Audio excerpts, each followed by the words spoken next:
to me, that's the most beautiful thing about hip hop. And it's like the element that nobody mentions is that that's the shit that brought everybody together. Some of the earliest experiences from a lot of Spanish, Hispanic, Latino, Puerto Rican, whatever, Dominican, you know, the people involved in hip hop, the generation prior to them wasn't involved in this kind of music.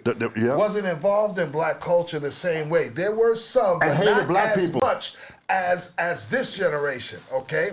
Like you said, the generation prior were, you know, racist against black people. Yeah, I want to talk about that. Sometimes justifiably so, and sometimes just that's just the way they were brought up. You understand what I'm saying? I remember my first partner in this thing, you know, Disco Wiz. He was Puerto Rican, you know what I mean? And half Cuban, half Puerto Rican.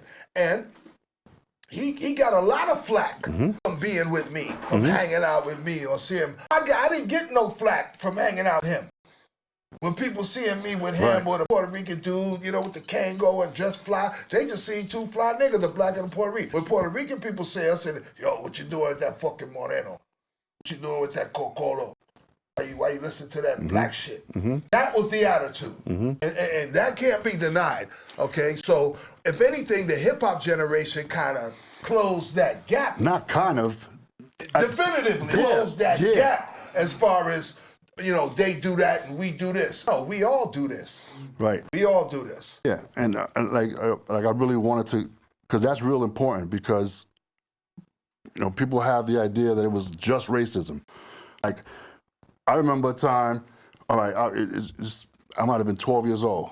I go to my aunt's crib, and it's around Hunts Point Avenue.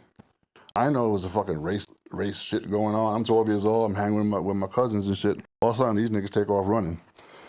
But a group of like 4 black kids and shit grab you. We got this motherfucker. So it's a junkyard, right? And there's a little stream going down the middle of the junkyard. It was like, nigga, you gonna take off your shoes and you're gonna walk through that motherfucking stream. I'm like, yeah, I wasn't built for that shit. I was 12, motherfucker like 15, 16. So you got your feet wet that day. Doing that shit. No, I wasn't. Yeah, they gonna have to fuck me up.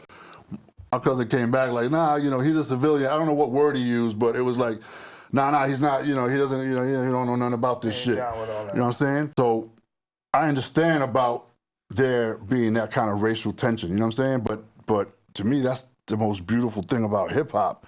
And it's like the element that nobody mentions is that that's the shit that brought everybody together. I mention it every day. It is the greatest thing about hip hop.